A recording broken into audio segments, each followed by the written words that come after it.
surprising. Oh, friends, can you just take a breath and roll those shoulders back and be here in these bodies, in this moment that we get to share together? Man, I wonder, when was the last time you were in church on Easter Sunday? I mean, it was likely 2019, right? Three years ago? Was that you? Were you here somewhere else? Or maybe it's been longer. Hello to those worshiping here after a while, whether in the room or at home. Man, we have a lot of folks here at Salt House for whom that's true. They're back after a long time away. But so it's been at least 3 years, right? At least 3 years. And even if you're not in this room, if you're at home, you are part of our first ever live streamed Easter service. So even if you're not in the room, you know, you're part of a whole new thing. We see you. This is good. But this is a big deal that we're here. And we're doing this thing on this day that Christ is risen. Indeed. So I bring this up just because this is a moment. We're back. And with our feet, they're wet from dashing through dew-covered grass with Mary, and then back with Peter and John to see that the tomb is empty, that Jesus is gone, and Christ is risen. We are back here together and ready and hungry for a good word of good news on this Easter morning 2022. Like, we're back. And not only are we back here for Easter worship in person, live streamed, we're also living in a moment where we're emerging back into more normal rhythms of life, which is amazing, yes?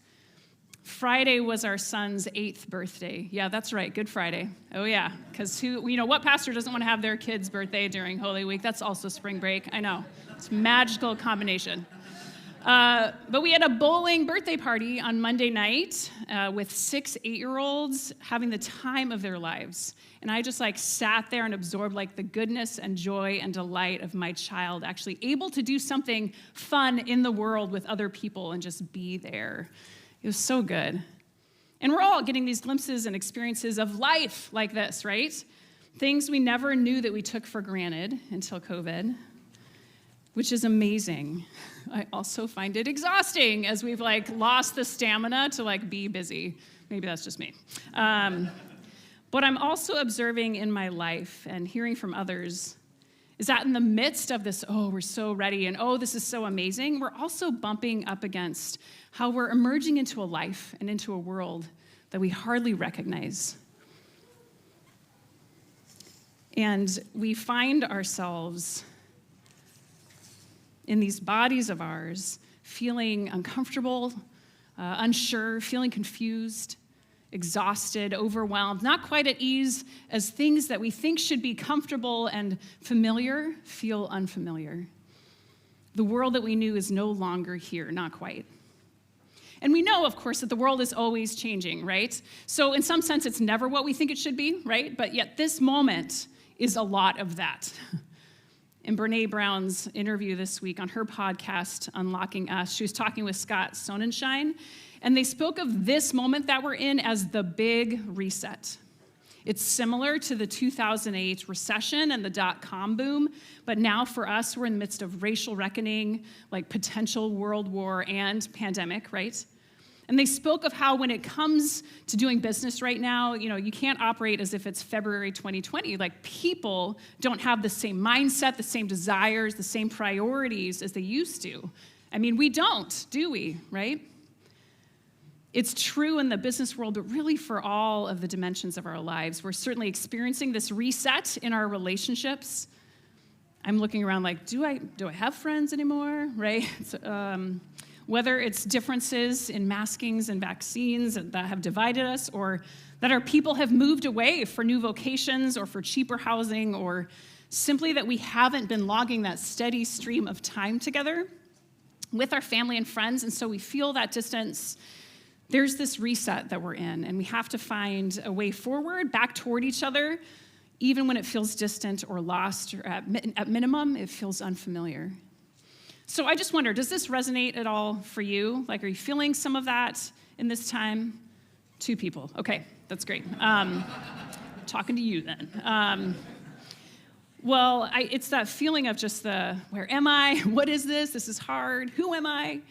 So Mary, also has her hand raised right now, right? She is feeling it.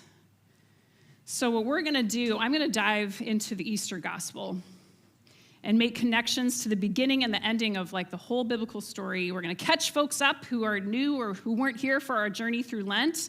Then we're going to explore what this all means for our own kind of reset moment that we're living in right now, which it's just kind of an ambitious thing to do on Easter Sunday. I'm just putting it out there. We're going to do a lot, even though you're already high from sugar and jelly beans, Peeps, all the things, but we're going to go there. Are you up for that?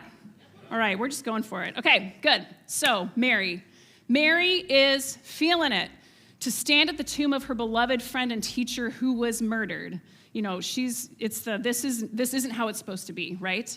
And she's wondering, how can this be the world that she lives in, where the state would execute not only her friend, but the one who was to liberate God's people?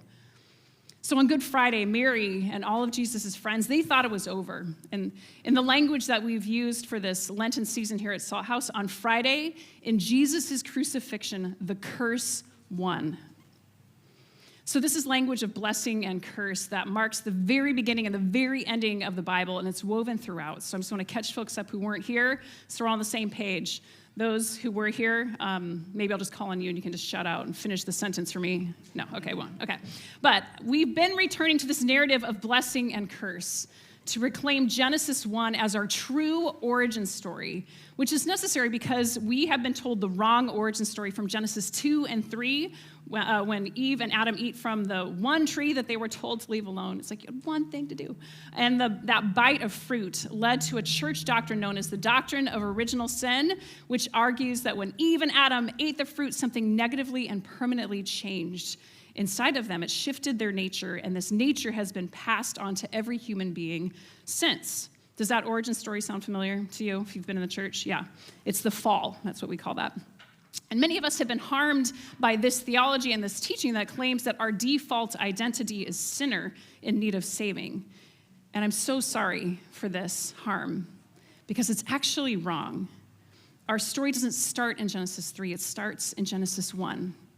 With God calling everything good, then blessing all creatures to live in the abundance of God and co-create with God and spread out in the world. So it's actually original blessing. Sin does come into play too, but blessing is where we begin. Blessing is who we are. As the story of God then continues, we see God's people live in the blessing when listening to the voice of Yahweh and trusting the voice of Yahweh, trusting the blessing. But that bite of fruit in Genesis 3, it had some consequences. So that led to curse. God curses, not humanity, but the context in which they'll live. And as we see these themes of blessing and curse carry on through the story of Israel, God's people, we see how the curse is experienced as the consequences of not trusting God's blessing and going after what looks like blessing to us, but it's not. Like that good-looking tree for Eve and Adam, right? It's faux blessing. It's not the real thing. And experiencing curse, it's not only the consequence of our own kind of chasing the faux blessing, but we live in a world where the collective consequences of choosing faux blessing is playing out too. So curse then is experienced in times of scarcity, isolation, futility, and death. So that's curse, right? So in the Hebrew scriptures, we see God's people choose faux blessing like again and again. It's like they just don't listen and trust God that there is blessing. And they go after what they think is blessing, which leads to curse, so deception and violence and grabs for power, and then finally the ultimate curse, which is exile. So when Jesus arrives on the scene, he lives in ultimate trust with God, right? And it's just like a beauty to behold.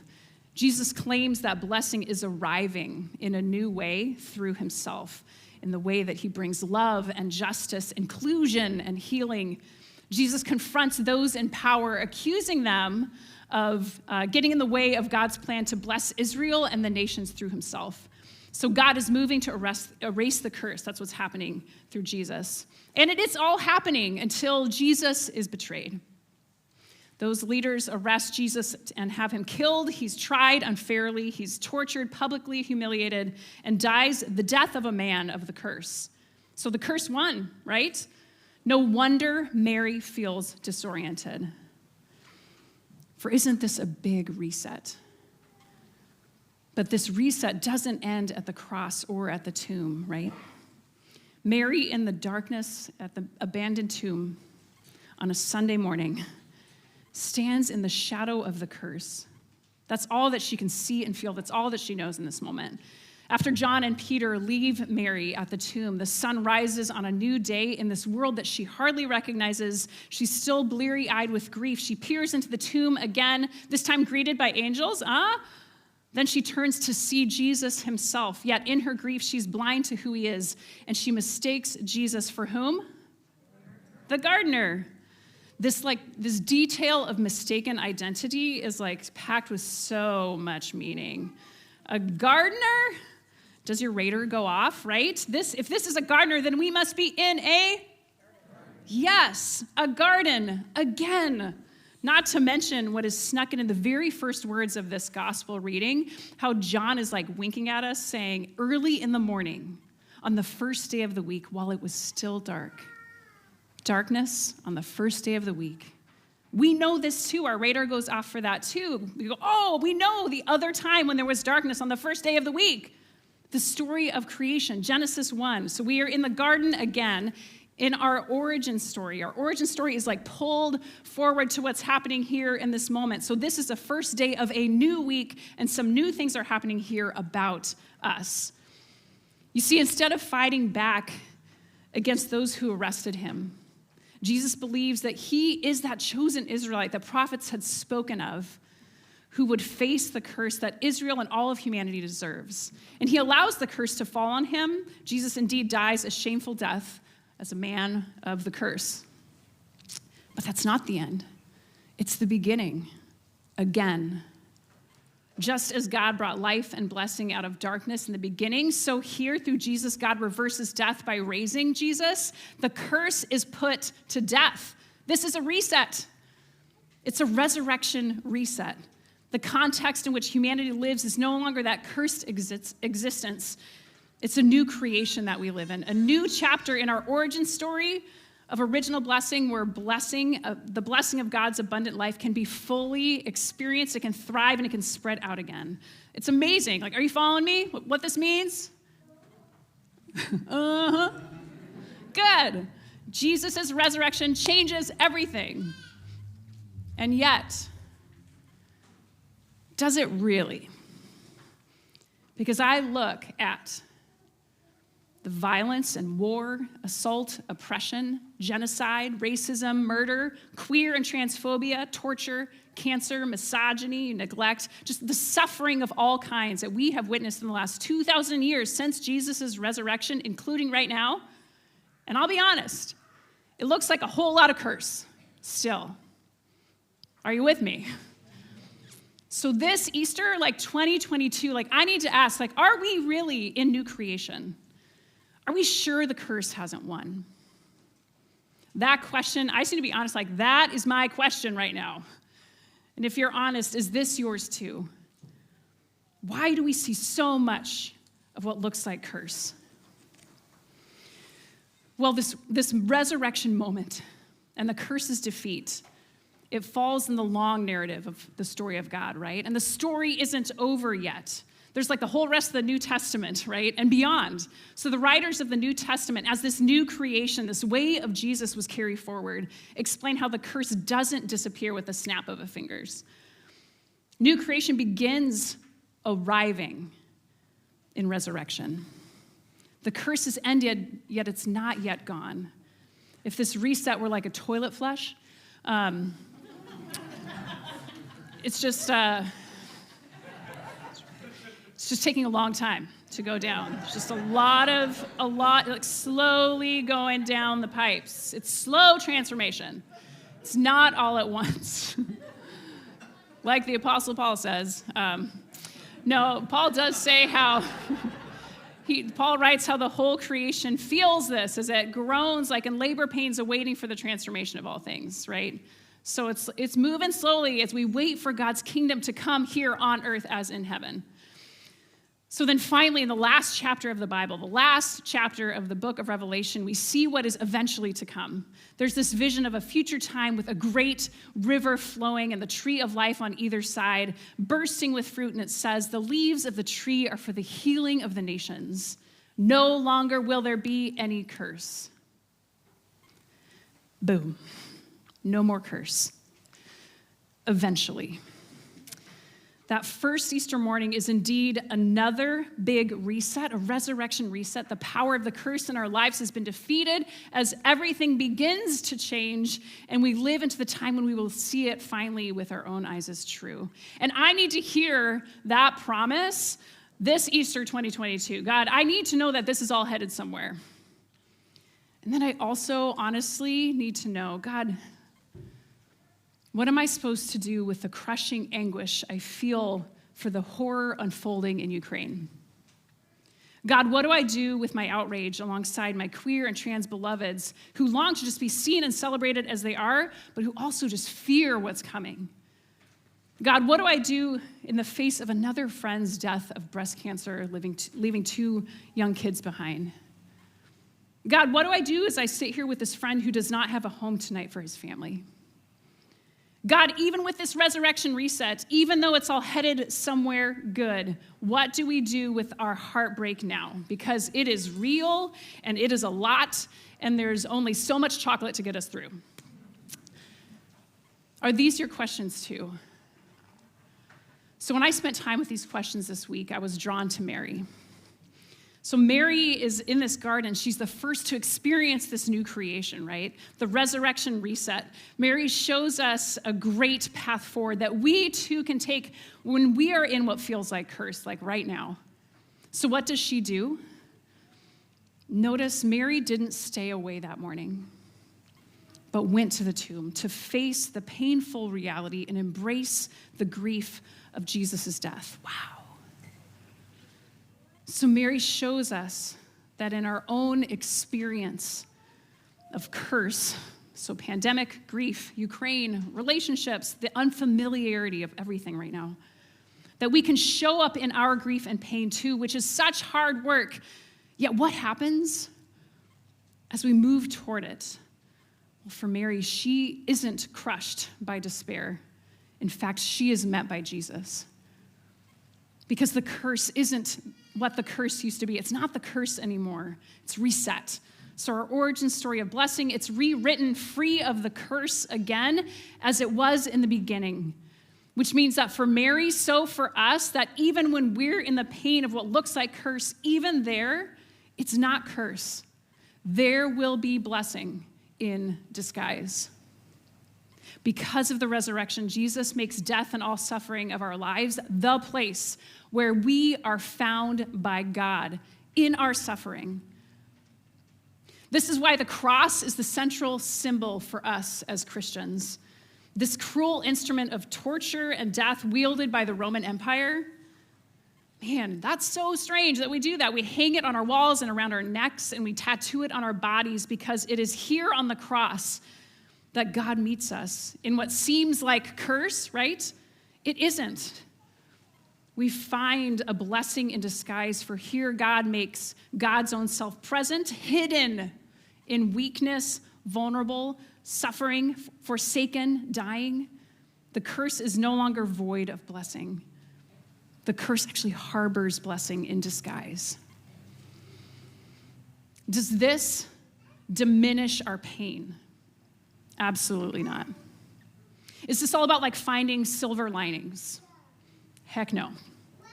Am I saying that suffering is a gift? No way. This is about entering the fullness of our human experience, feeling the things, getting out of bed and going to the tomb, and knowing that God is never absent. And that actually when our hearts are most broken, there God finds us. We know that God is there suffering alongside us, crying out with us just as surely as Jesus cried out from his cross. Because death and suffering of all kinds now all follow this pattern of death that move into resurrection.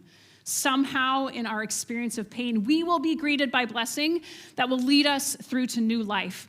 Will we recognize that new life? Like Mary? Probably not. Not at first.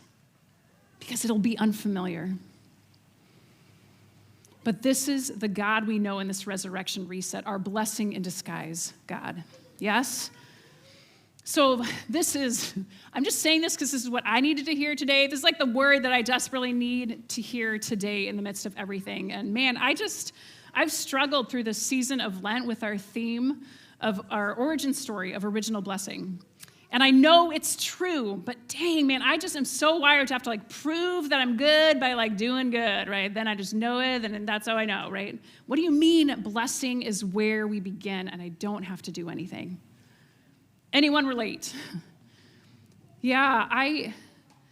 It's just funny to preach through this and be like, man, this is really for me too. Okay, this is good. And then just this week, it was sinking in for me how Genesis 1 is not only our origin story, but this is God's origin story, right? And somehow I can get it when I let this origin story be told about God also. That we trust in a God who made everything that is and called it good and gave us a world full of potential, overflowing with enough for all, marked by diversity and plenty. And God blessed us, asked us to co-create with God by caring for all that God has made. And then even with curse, God never curses humanity. And as the story unfolds, God just keeps finding ways to reach towards people, the covenant with Abraham and Sara, expanding that covenant to include the whole nation of Israel, calling them blessed to be a blessing, and then God becoming human, one of us in Jesus. And doesn't Jesus' death and resurrection just affirm the character of this God of the universe as generous, as God the blesser, God our healer, God as our companion in the unfamiliar and awful times, God as redeemer, God as collaborator with us, God who through Jesus hands off to humanity once again the great good work of being blessed, be blessed to be a blessing to this world. Our origin story and God's origin story are so entwined.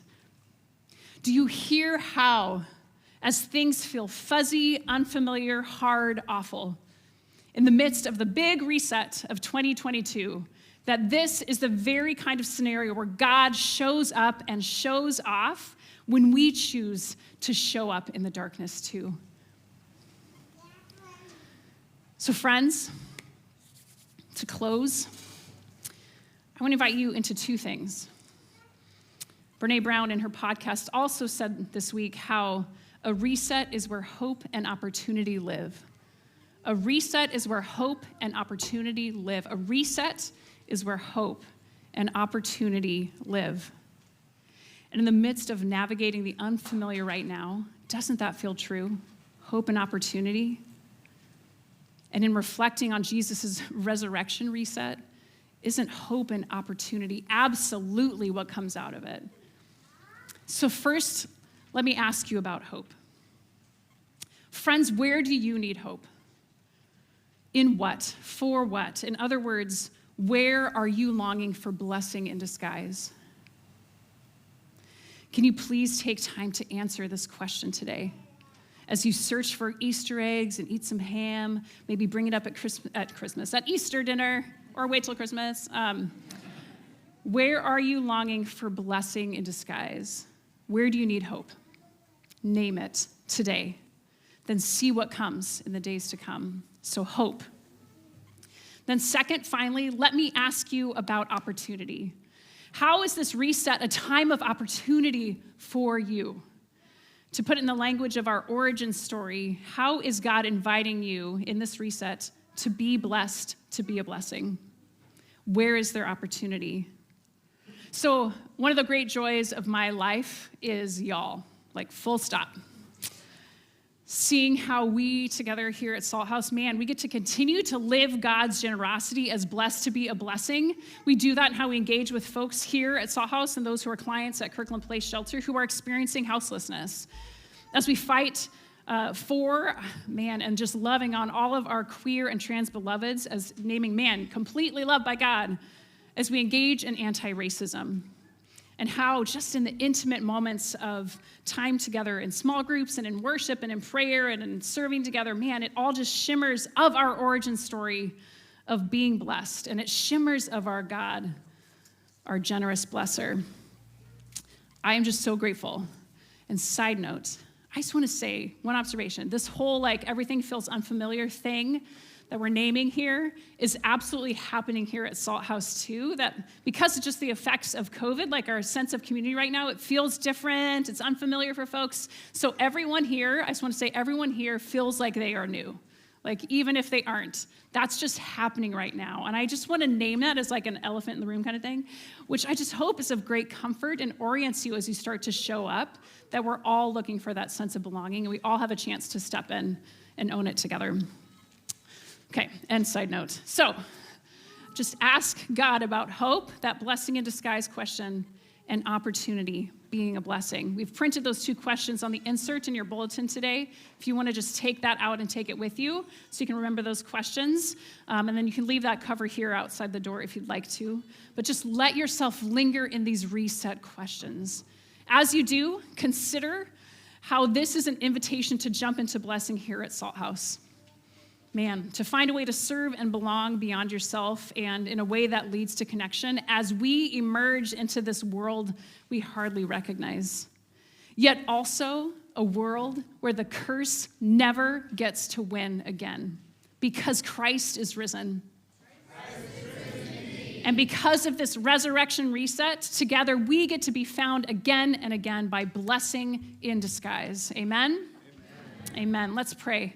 God, we take a breath and we roll our shoulders back and let ourselves be here in these blessed bodies.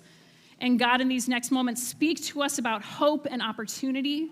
Gosh, we are your people who are hurting from so many things. So find us, God, with your blessing. Even if we can't recognize it at first, God, give us that blessing today and in the light of each morning to come. Amen.